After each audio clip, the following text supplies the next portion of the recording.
I do not get very political in my video footage very often, but to be fair, the subject of banning books should not be a political conversation.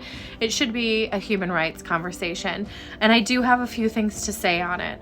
Once again, while I tend to stand for compromise and unity, in this particular situation, I do not believe in banning books. I believe in freedom. Okay. I believe in freedom of speech. I believe in freedom of writing. I believe in freedom, the freedom of having the access to any and all knowledge. Now, I understand the movement on the other side is to protect our children. But I would point out that our children have parents.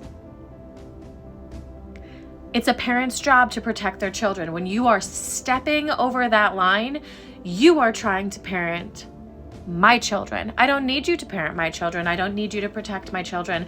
I can do that.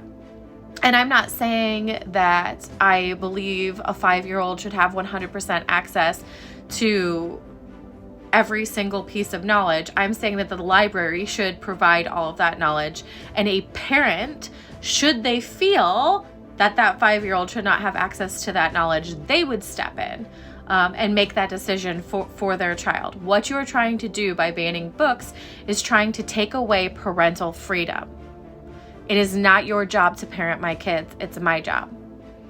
Literally, the existence of a library, okay, because I've been having this conversation with a couple other people, and the remark that I've gotten is my tax dollars shouldn't pay for content that I don't agree with. But that's kind of ridiculous, right? Because there's all kinds of things that our tax dollars go to that we might not always agree with. The point of a public library is to give access to all knowledge to everyone. The same gentleman told me, well, my tax dollars shouldn't have to pay for it. If you want your kid to read that book, you can buy it. Once again, the point of a public library was to provide knowledge to those that might not be fortunate enough to have the amount of money to just purchase willy-nilly any book that they may want.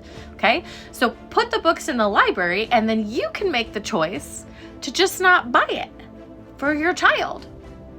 You can make the choice to look through their backpack. You can make the choice to have open conversations. You can make the choice to parent your children without parenting mine.